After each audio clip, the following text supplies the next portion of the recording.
and welcome to another bookish video from me, Johanna, my dog and book. Well, by the time you're watching this, it is officially Crimbo Day, 25th of December, and if you celebrate, a merry merry, and if you don't, I hope you're good and having a nice day. Today, I'm talking about a book tag, which the gorgeous Jen from Jen's Reading Life tagged me in. So the official, and excuse me, I had my notepad too. I've made notes. Jen, I've made notes for the community. I think it's cute. I made notes. Apparently I didn't. Let's clarify. BookTube Community, Joy and Gratitude book tag. This was a lovely one. So Jen is the first person to tag me in this, and it was the first time I've seen this tag, so I'll link her video below. But in her video, when I was watching it, she said it was originally created by Book Chat with Pat, who created this tag, so thanks Pat. I'll also tag her channel in the description below so you can go and see the original one as well. This is just a lovely, especially at this time of year, whether you do anything for Christmas or not, or whether you celebrate any other kind of religious or cultural festival, this time of year, kind of feeling of joy, gratitude and community. So what better way than to do it with a bookish tag? And I don't think I've done a tag for a little bit, to be fair. So I've written down the questions, and I'll not do as such a wonderful job as Jen, but I'll try my best. And what I'm going to try and do is, with some of the questions, which is also something Jen did as well, that if you've watched any of my videos before, I'm going to try and mention books that I've not mentioned today, so there's not too much duplication. And if you've not watched before, hopefully some of these books are new to you anyway. So there's prompts. So there's 1, 2, 4 prompts. And in those prompts, there's like 1 or 2 questions for each. I will put all the questions in the description below as well. So the first prompt, Alexa, switch the couch light to 100%. My lights have gone a wee bit. Like I've got the last glimmer of daylight that I'm trying to film in, so it doesn't look too dark. So the first prompt is, I'll be fair to my doggy book notepad, is joy. And the lovely Jen had bookish quotes for these. So I don't know if I was supposed to use the same one as Jen did, if that's the thing of this tag, but anyway, I found some new ones just in case. And this one is, the pain of parting is nothing to the joy of meeting again, by Charles Dickens. So there's 2 questions for the joy prompt, and the first one is, name an author that brings you joy or books that you make you feel joyful. So I think I'm going to focus on authors, and I was going to just pick one, but I'm going to pick 2. I'm going to pick 2 because perhaps a book that I should say, that one of the authors writes maybe doesn't bring me lots of joy, more terror.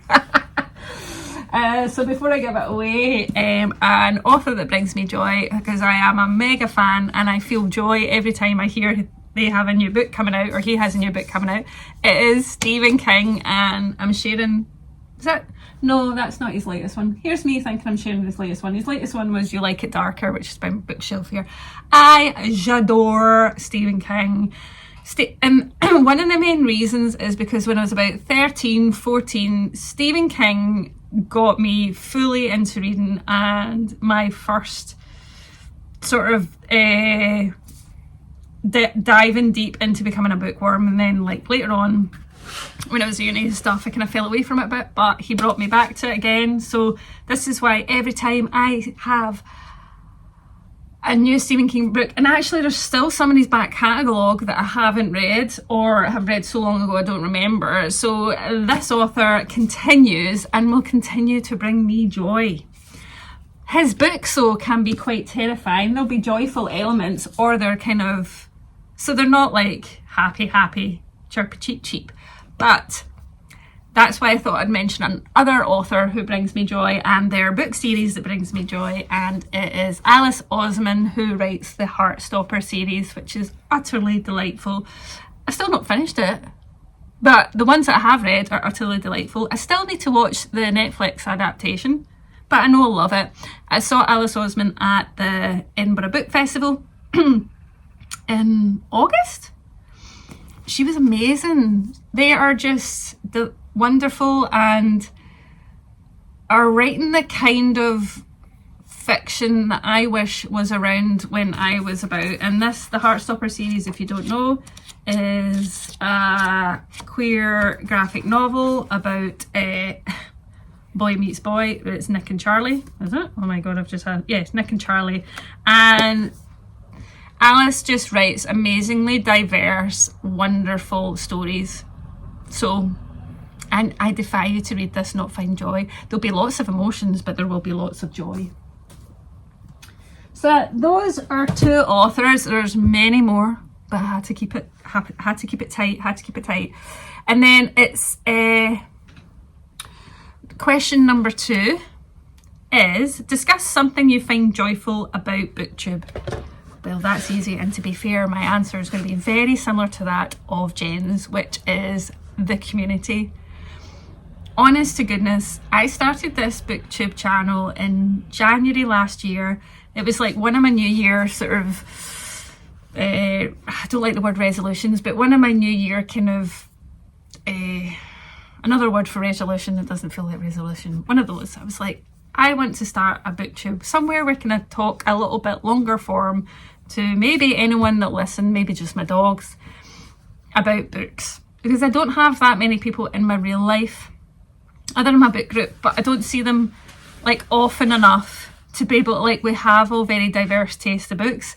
So, and I just want to talk about books each and every day.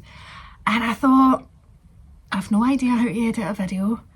I've no idea what I'll talk about, but I'll give it a go.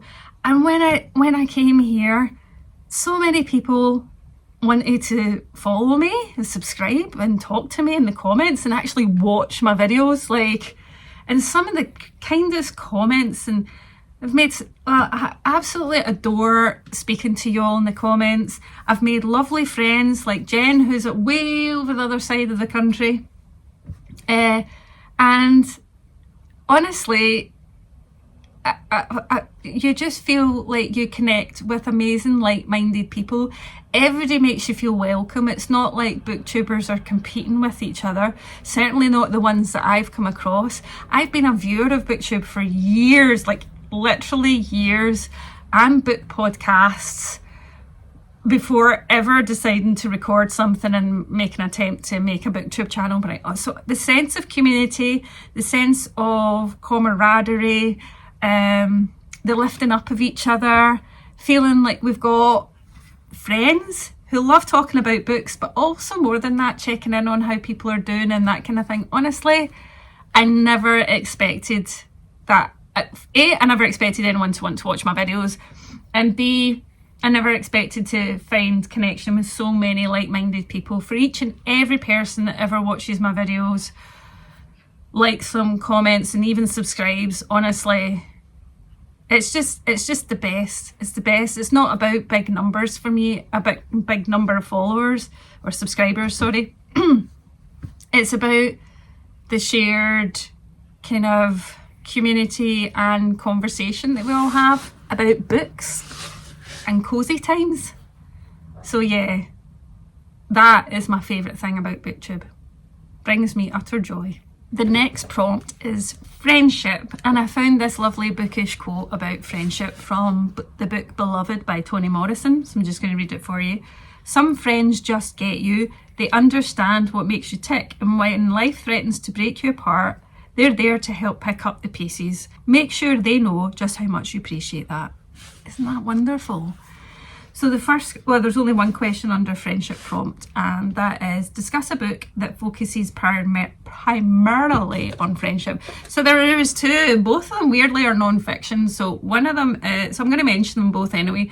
One of them's Friendaholic by Elizabeth Day, and this is an interesting book. She released it this year? I think so. I think it's now out in paperback, could be wrong. Elizabeth Day writes, she's a British writer, she writes for columns, she's got a podcast, and I think, she has written fiction books as well. And on this one she talks about, it's called Friendaholic, and she wrote this book because she thinks there's so much that is written about romantic love, but not about the love between friends. And so she goes into this book, and each chapter she kind of looks at like how friendships and types of friendships change as you get older. So there's friends as you're growing up, friendships with an age gap, friends who ghost you, friends when they get kids, and all of that stuff. There was so much in there that was absolutely relatable. I listened to it in audio, actually. I got the book when I went to see her at a book event at Glasgow's I Write Book Festival, and she talked about it so much that she's a woman, I think, in her 40s, so I could really relate to the different periods of your life as you're growing up, and how friendship changes, and how you kind of, what you value in friendship is really can differ, or how you discover that friendship, and like why do we have so much invested in romantic love but not enough or we don't talk kind of in the world so much about friendship, which is often a very core part of, and often much more important, I would say, for many, because it's that thing that's always there, whether romantic relationships last or don't. So I highly recommend that. And then another one, which is also non-fiction, but it was originally published in 1970, is 84 Charing Cross Road. So this is a book, and I'm checking the synopsis because it's been a good while since I read it, but it brings together 20 years of correspondence between the author Helen Hanff, who's a freelance writer, and she lives in New York, and she's corresponding via letter with a used book dealer in London. So I'll read this bit that says, through the years, though never meeting and separated both geographically and culturally, they share winsome, sentimental friendship. They share a winsome, sentimental friendship based on their common love of books. The relationship captured so acutely in these letters is one that will grab your heart and not let go.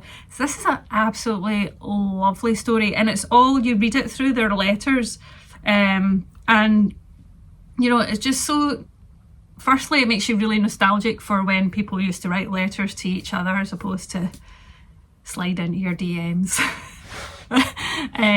or like text message, and a book about two friends who are brought together from their love of books, like us on this channel, is just, it's so heartwarming to read, and they're quite funny with each other as well. And if you're talking about when it was set, I mean, it was published in the 1970s. I actually can't remember when it was set. It's a very short book, it's only 106 pages. Oh, it is just delightful, and it harks back to a time where people would like seek out first editions of books and all of that. So there's loads of banter between the two of them, and it's just such a wonderfully heartfelt story. So I really like that, so that's nice, and I would highly recommend it. So yeah, if you haven't read 84 Charing Cross Road, then get your hands on it. I don't think it's particularly seasonal in any way, but if you are a seasonal reader, but definitely check it out. The next prompt, is laughter. And I've ended up with a doubler quote now, because the quote I saw about laughter and books was by Charles Dickens. And it says, "There is nothing in the world so irresistibly contagious as laughter and good humour." That's so true. Oh, Lucy's saying hello. Hi, Lucy. And there is one question for this one. It says, an author a book that makes me laugh. Well, I know this is not an author that I spoke about. I'm just finding her on my... I should have put a booster seat on this chair. Let's see, you're not getting up here, she's going under. So the author is Samantha Irby. So I don't know if any of you have heard of her before. She is a US author. Apparently she's also an American... Oh, this is the way upstairs for cozy times on the bed. So apparently she's also a comedian. an essayist, a blogger, a TV writer, and she's a creator and author of the blog Bitches Got Eat, where she writes humorous observations about life and modern society and more broadly. Now, this is where I've read some of her books and absolutely adore them, because it is about observations about her own life and life around her. So 3 of her books that I've read are Wow, No Thank You, which is an essay collection. I'm trying to remember. A rip-roaring, edgy, unabashedly raunchy new collection of hilarious essays from New York Times bestseller-selling author. Honestly, this one, it says, I'll read some of the bits for you because it's been such a while since I've read them, and I read them on audio, and I highly recommend them on audio because she reads them and they're hilarious. Irby is 40 and increasingly uncomfortable in her own skin despite the inspirational Instagram infographics have promised her.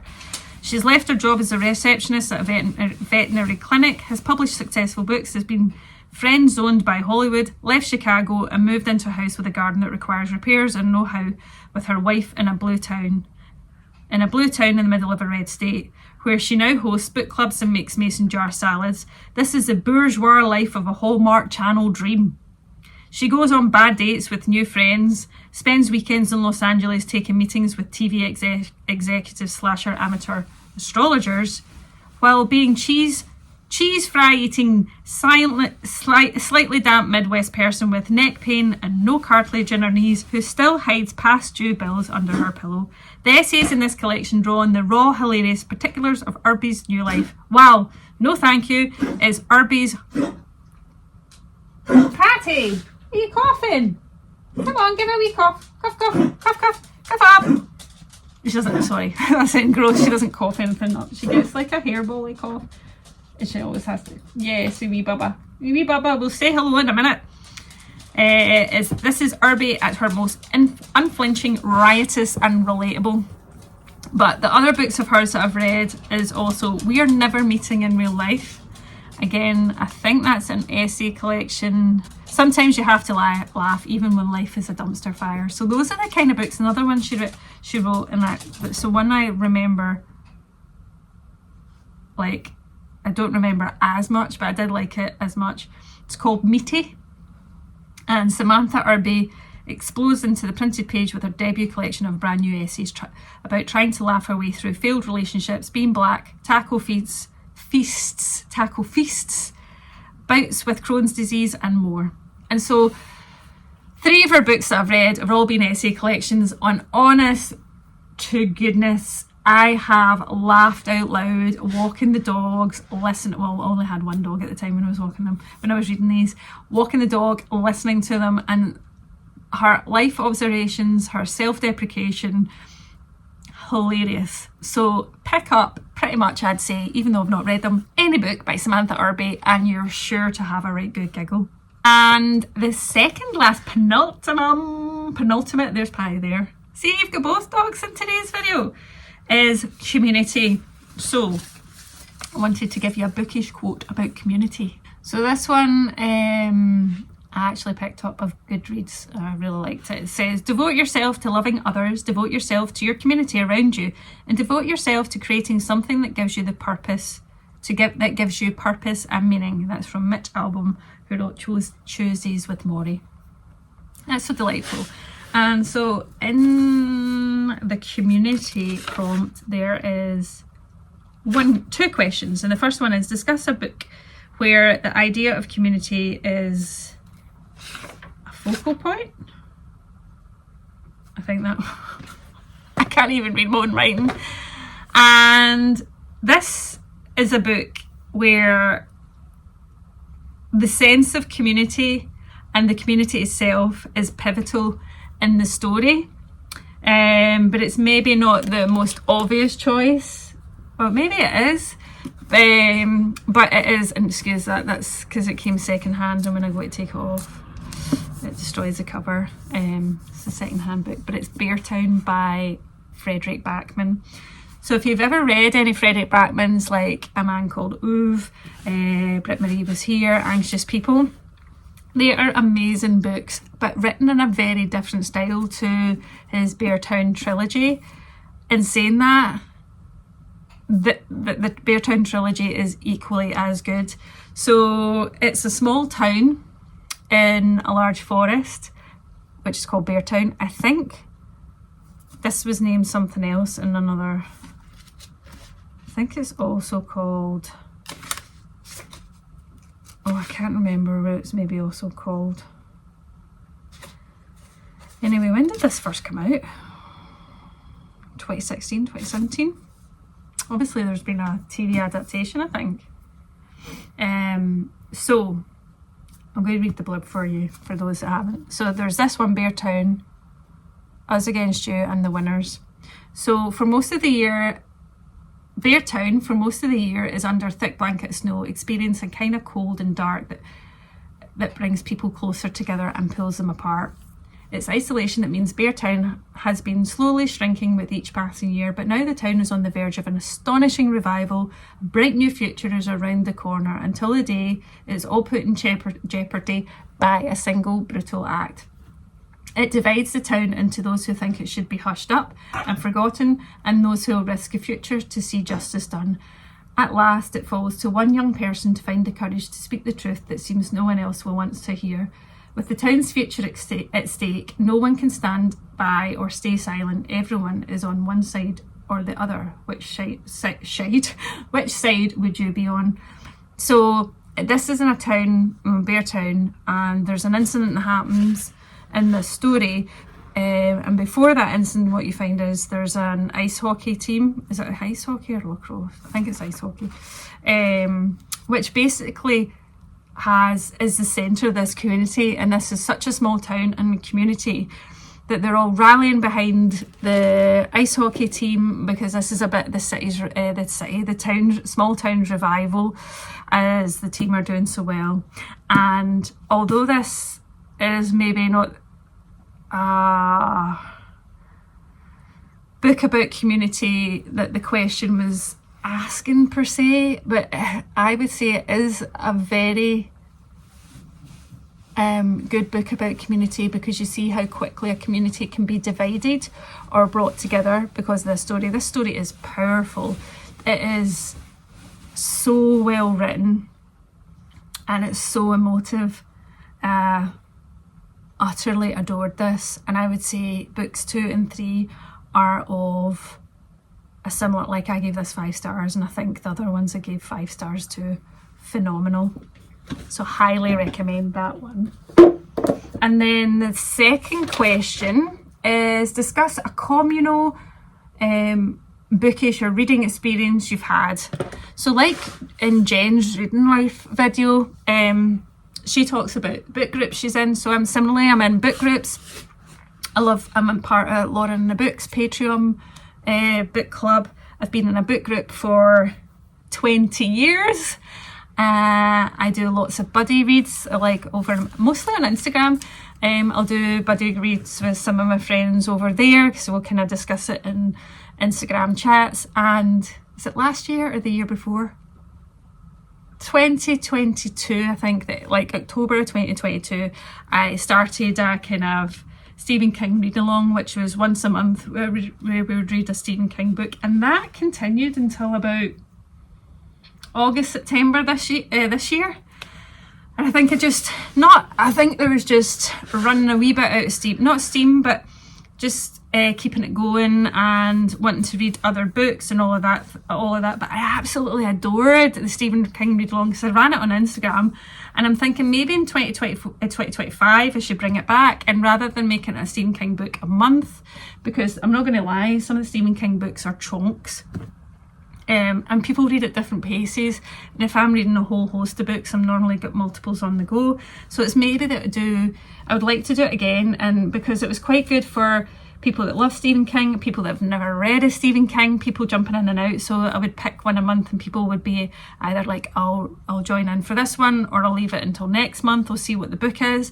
So it was really laid back, and I loved introducing Stephen King to new people, as well as people that hadn't read him for a while, or avid fans, and just that whole mix. So I would like to do something like that again. I haven't really thought of how, where and when. I'll have a think about that. If you get any ideas, let me know in the comments. But yeah, that was a fun one because in most book clubs you're reading a whole range of different books, which I love, but in this one I really enjoyed sharing a kind of love of Stephen King and revisiting Stephen King, because I hadn't maybe read some of his back catalogue for a long time, and that's because I was still reading them, but mostly when new books came out. I do like communal reading experiences as well as like reading stuff I'm on, but I do like a fair good buddy read as well. I'm actually going to be reading a buddy read with one of my lovely subscribers, friends here, Tracy, and we're going to read the book by Cecilia Ahern, which I've totally forgotten, but editing me will remember and put it down below so you can see what we were going to read that just after Christmas, because it's set in December. So we went to both, it didn't realise we were going to the same book event, which with Cecilia Ahern and Donald Porter, and so we thought, because of the setting, was like, well, we both got this book at this book event, let's read it together. So more to come on that. And last but not least, the final prompt is gratitude. So, and again, I don't know if I've done this right, because I've just been looking at book quotes. I'm looking down here because I'm looking at my book quotes, looking at quotes like new ones. Maybe I was supposed to use the ones that were on the like the book tag video. I don't know. Is there a right or wrong way to do this? No idea. Anyway, so a bookish quote that I really liked about gratitude is, "Let us be grateful to people who make us happy. They are the charming gardeners who make our souls blossom." By Marcel Proust. So we have one final question on this book tag, and it's under the prompt gratitude, and this one is, checking my notes, name a book where a character demonstrates real gratitude, or a book that leaves you with a sense of gratitude. So similar to Jen, I think she went with the latter one, and I've gone with the latter, which is a book that leaves you with a sense of gratitude. And that is an author I actually went to see Edinburgh Book Festival in August? I think so. I'm sorry, I'm just looking, and I think my neighbour's going into their car, and I'm sitting here at the living room window talking to my camera, possibly looking like I am filming outside of the window. This is where introverted booktubers realise it's quite that I'm okay talking to you lot when I think there's nobody watching. Anyway, I think they're putting their kids' Christmas presents into their car boot. I think that's us gone. Anyway, sorry. A book that leaves you with a sense of gratitude. Well, I had to pick Reasons to Stay Alive by Matt Haig. Matt Haig is a British author who writes non-fiction and fiction, like A Boy Called Christmas, Midnight Library, The Life Impossible, which I haven't read yet. That's where I went to see him at a book event in Edinburgh. And this is one of his non-fiction books. So I'm just going to read the bit of the blurb, because he wrote this. So he has struggled and continues to struggle with mental health. So this was first written in 2015. What did it mean to feel truly alive? This is his true story of how Matt Haig came through crisis, triumphed over mental illness that almost destroyed him, and learned to live again. Moving, funny and joyous, Reasons to Stay Alive is more than a memoir. It's a book about making the most of your time on earth. And it's a little like tiny sort of pocketbook size, and it's all split into, he dedicates it to his wife, it's split into like little, it's hard to describe, like The Day I Died, so content mourning for suicide. It says things you think during your first panic attack, and then things you think during your 1000th panic attack. So it's like, first time you're having it, I'm going to die. The 1000th time you're having it, here it comes. Second, first time you've had it, I'm going to go mad, there'll be no coming back. And then by the 1000th time you've had a panic attack, I've been here before. So there's loads of little things, the big A, the world, about living, about depression, so there's quite a lot about mental health. And it talks about the physical and mental stuff, but it also gives you loads of inspiration and like hope as well as further reading. And then how to live, 40 pieces of advice I feel to be helpful but which I don't always follow. Appreciate happiness when it's there. Sip, don't gulp. Be gentle with yourself. Work less, sleep more. And so loads of stuff like that, do you know what, I came out the other side, it was very emotive read, but joyful. And I literally think, having been to the author event and heard people say how this book literally has saved lives. So there's this, and the other one that I would also recommend that I've got on my bookshelf is Notes on a Nervous Planet, which is similarly as good as this one too. And just as I finished talking about gratitude, the other half comes in the house. He's come with some alcohol-free fruity ciders. We're having a glass with ice because I don't drink, and that's my wee tipple, as well as Prosecco, which is alcohol-free Prosecco. Anyway, that was the last question in the book tag. I have to say a big thank you to Jen. Jen's Reading Life. If you don't follow her, please follow her. She reads the most. She's just so lovely and authentic and endearing, and she reads some books I've never heard of, and I love them. Some really cozy books, some amazing classic mysteries, as well as just, I love the fact that she reads books that I rarely hear about on BookTube. Also, she has the best bookcases and cats. So thanks to Jen for tagging me in this. The last part of this is to tag other people, but I'm very mindful that this is right before the holidays, and whether you're celebrating Christmas or Hanukkah or Kwanzaa or any other festival between this period of time, if you're a booktuber, you might not have time to do this. So if you do see this tag and you want to do it, because it's not just a festive tag, it's a tag for kind of new year, new beginnings as well. So if you see that, you see this tag and you fancy doing it, consider yourself tagged. And I'd love, and also, like, if you do it, then tag me so that I know to watch your video. Also, in addition to that, and it's something that Jen did, which I'd also want to do, I want to say thank you to all the people that follow me, subscribe, watch, comment, like, and fellow booktubers that have made me feel similarly welcome. If you are a booktuber and I've not seen any videos or anything like that, please leave a link to your booktube in the comments below. And also share any booktubers you think I might like. If you've watched me for a while, you know the kind of stuff. He's making our fruity ciders. Then let me know in the comments. So, and that is me for now. I hope when you're watching this, you're having a nice, quiet, restful time. And if you like this video but do not know what to say, leave a love heart emoji in the comments. And I want to say thank you as always for liking, for watching, and if you don't already, hit that subscribe button. And I'll be back with another bookish video, there's Lucy, very, very soon. Until then,